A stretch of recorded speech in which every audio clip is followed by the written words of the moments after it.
everybody, and welcome to Reach for the Stars. And today I wanted to jump up here real quick because since I'm on a floral tarot deck kick, I'm adding oracles because I just created and designed an oracle deck based on flowers, all on my own in my studio, inspired by this book that I had picked up probably about a year ago, Floriography, an illustrated guide to the Victorian language of flowers. Now, it's by Jessica Rowe, and back in the Victorian era, you could send a bouquet, and depending on the different types of flowers that you had added in the bouquet, you could create a whole sentence. And some of them are actually really funny, like, I don't like your hair, I don't want to go on a date with you. I like you, but not enough to marry you. I mean, you know, you didn't even have to like face the person. This is like a Victorian version of texting almost, right? Only way more romantic. So I love this book. I think it's absolutely gorgeous. It's just my perfect aesthetic of something dark and moody and gothic and romantic and with flowers. So it's a beautiful book. I'm really enjoying it. And the artwork in it is just absolutely gorgeous. I mean, look at this stuff. Really beautiful. Oh my God, look at the artwork in that. I mean, it's just so well done. I mean, look at the black ones. The black plates are just gorge. Does it say who illustrated it? Let's take a look if we can find the... I wonder if Jessica's the one that illustrated it. Will it tell us?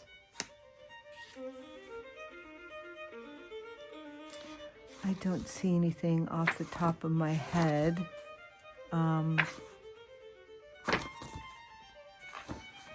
Sometimes in the back. Here's the back. Illustrations and fault research. She illustrated the book. I mean, wow. So good. So anyway, just as an example, she did good on the research too. So here's an example. I'm going to go with the first one because I thought it was really interesting. And that is the amaryllis, right? We usually get amaryllis for Christmas, right? So amaryllis, it has the scientific name here. And then we have the meaning, and the meaning for amaryllis is pride. Origins. The Victorians associated amaryllis with pride by virtue of its grand, tall stalks topped with bright blooms that towered over other flowers. Amaryllis, with its often leafless stems, is also known for withstanding drought. It is a strong and hardy plant, too prideful to perish under harsh conditions. I love that. Now, you can pair it. It makes a suggestion. You can pair it with a hydrangea to indicate boastful pride. I mean, that's just so good. Clematis, to show the recipient should be proud of their cleverness. So, right, if you add clematis to it, it's, be proud of yourself. You've done a great job. But if you add hydrangea to it, it takes on a totally different meaning. So, what I've done is I've painstakingly scanned each plate, and then I printed it out on cardstock on two separate types of cardstock. I did the back using the inside pattern, which I just think is so beautiful. I mean, look at that. So these are the backs. And this was an absolute delightful project to work on. I really enjoyed it. So these are the backs, and I etched them in a black. And I also gave them a very nice border. Very light border, though. And they are thick as a brick, just the way, listen, I'm going to do a shuffle.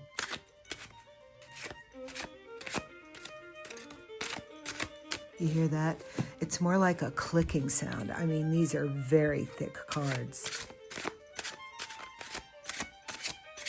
And I like that. I don't know if you can see how thick they are on camera, but they are super sturdy. I mean, you can't even like hardly bend them. And I love that. I mean, I don't like flimsy cards at all. It's a total turnoff for me. So here we go. Let's just go through it real quick. And you know, we'll see what happens. Unfortunately, with this Oracle deck, you would either have to memorize what each flower means, or you would have to refer to the book. So now this is something that I cannot sell or promote because I'm using copyrighted artwork. But I can do this for myself. I can create this Oracle deck for my own personal use. So let's have at it. Baby's breath. Now, what I had to do here, because my printer is, you know, sometimes it works great. I mean, I bought an expensive printer. I mean, like, no joke. But sometimes they just didn't come out so good. So what I did was I took a colored pencil and I kind of added this, you know, this color texture to the piece to give it some, you know, some pop. And yeah, I really like the way that came out, because now it looks like an actual handmade, yeah, real handmade card. Again, super thick cardstock. So these are two pieces of cardstock glued together, and then I did a matte spray finish on either side, so you can see how it has kind of like this semi-gloss to it. I mean, aren't these just gorgeous? Really just so happy with it. Oh, basil. Oh, look what I did. I did put the prompt word. Oh my goodness, that was so smart of me. Okay, yay. Baby's breath is purity. Basil is hate. I mean, don't you find that interesting? Who would have thought that basil was hate? I love it. Oh, dandelion. Of course, wish comes true. That makes sense. But isn't it just lovely? I'm thinking about reaching out to the author and the illustrator of this book and seeing if she wants to collaborate on an Oracle deck with me. I think that would be really great. I could write the book. I mean, I'm published. I've written a couple of books. I've written 2 books for the Pointer Sisters, Anita Pointer. One of these days I'll do a walkthrough on those books. But you can go to my website and find the flip-through version of it. Edelweiss. Edelweiss.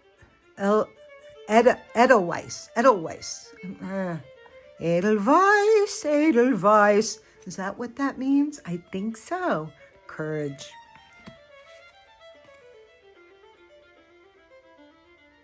Oh, regret. How do I say this? Asphodel. That is a gorgeous card. And it means regrets will follow you to the grave, bitch. Oh, I love it. The Victorians were like hardcore. Buttercup, radiate with charm. So good. Anemone. I can't pronounce a lot of these words. Forsaken love. Ooh.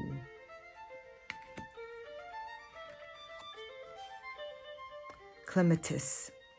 Ingenuity. Yeah, I've tried to grow these a couple of times in my garden, and wow, they just didn't do well. And then I go to my cousin's garden, and she has a gorgeous one, thriving. I think they do like sun, and I think I'm going to try to get another one and keep it in a large pot.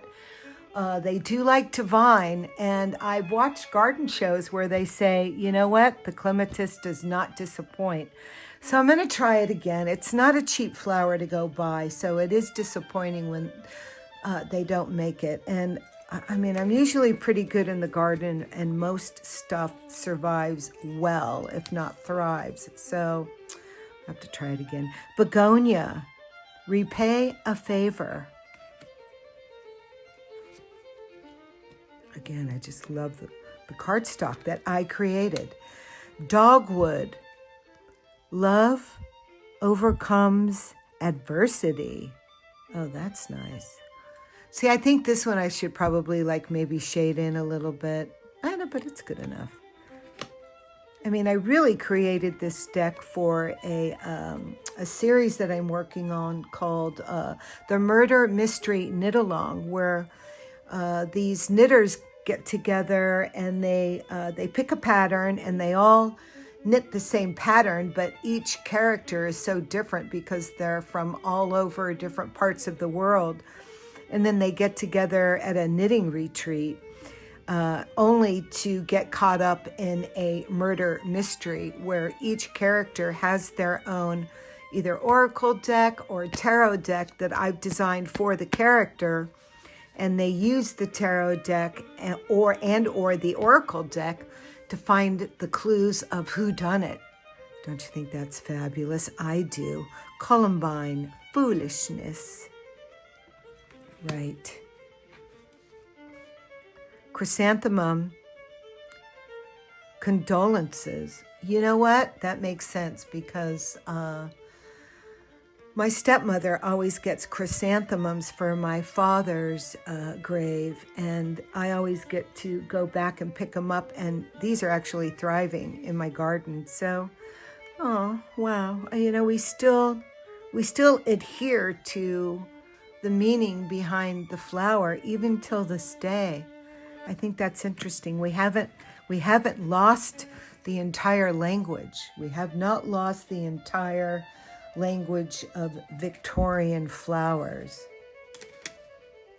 Ooh, crocus, cheerfulness. Now, I would not have thought that crocus would be a flower of cheerfulness, only because of the band Crocus. I think like heavy metal. It's all good.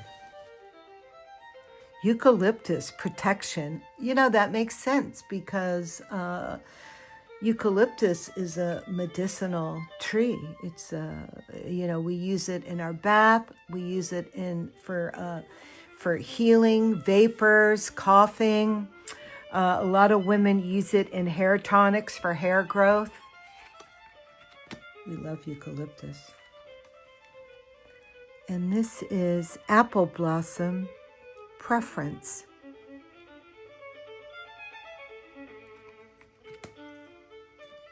Isn't this delightful? I mean, just how fun is it to make your own deck? Cattail, peace and prosperity. So much fun. Carnation, mother's eternal love. You know, I probably should just make my own deck and riff off of the information that's in this book. But, you know, I wanted to honor the artist and, you know, the hard work that she did. So I don't need to do that. I mean, your artwork is already so perfect. Here you can see how I you know, I amped up the color on this card. I made this more red. I went in with some color pencil on the top red flower, and then I pulled in some yellow, you know, just to pop it. This is what we do in the Blank Studio: create tarot decks, collect ephemera, make junk journals, which I prefer to call collage couture journaling.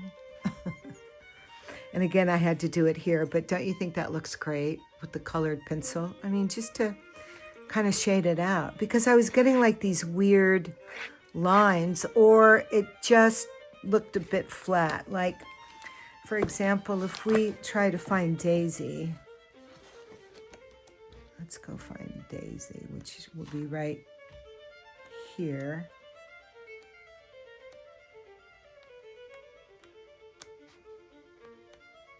Voila. So you see, I mean, this is gorgeous. I mean, I love the subtle gray muted tones of this, pastel-y, so my vibe.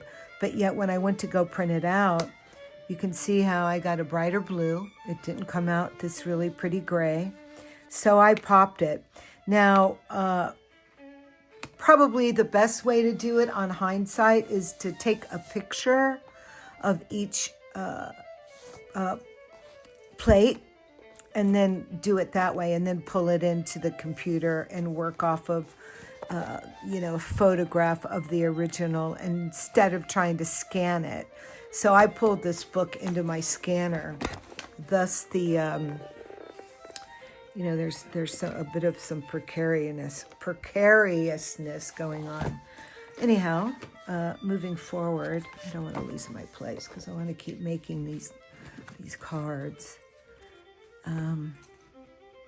And that's probably how I'm going to do my own tarot deck. I'm creating my own tarot deck, and right now I'm just printing them out straight from the original, and I'm not getting the color that I want. I want really bright color, so I'm going to have to photograph each plate and pull it into the computer, and then you know, pull it into my you know, my editing bay. Daffodil, unrequited love. Unrequited love.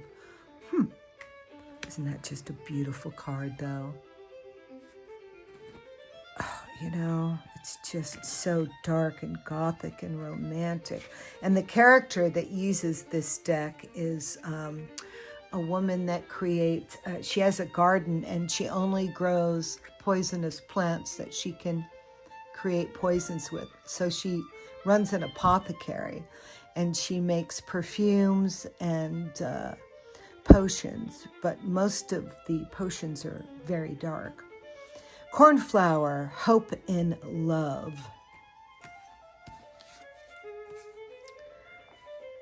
Dahlia, commitment. Ooh, the black dahlia. Remember that? Remember that story of the girl that was found in LA all chopped up? Apparently, you know, I mean, this is a dark deck, I would have to say. There are moments. And apparently she was like laid out in some type of weird ritual.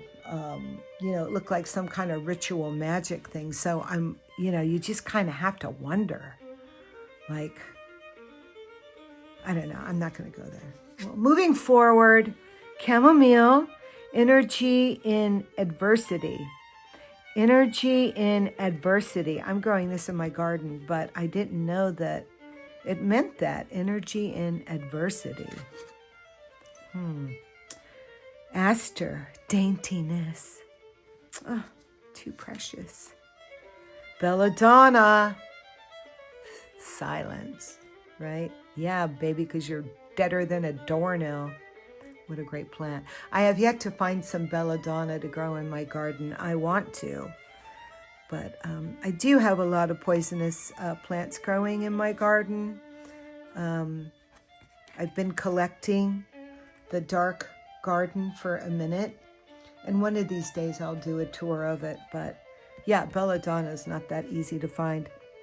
Camellia, longing for you. Azalea, Fragility. And here you can see I also brought in some color with the colored pencils on that. Ooh, Cypress.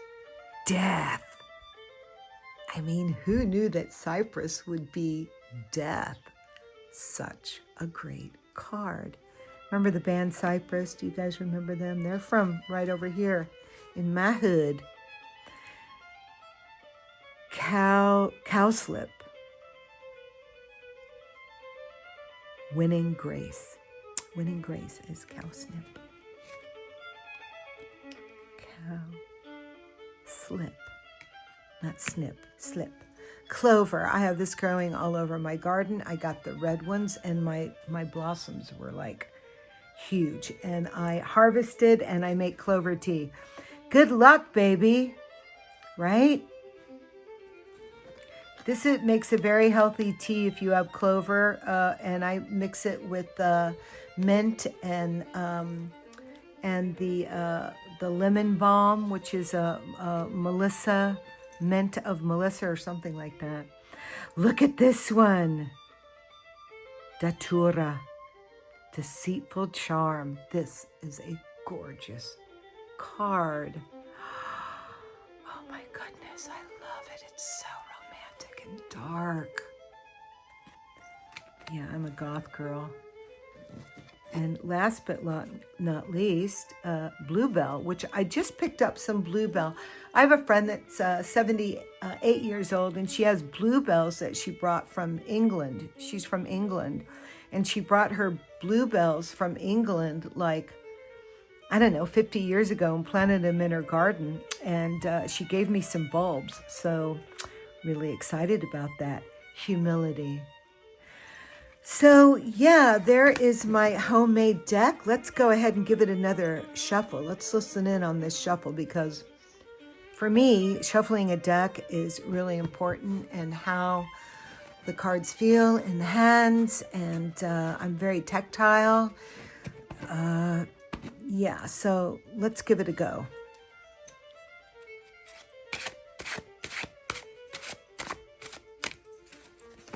Click, click, click.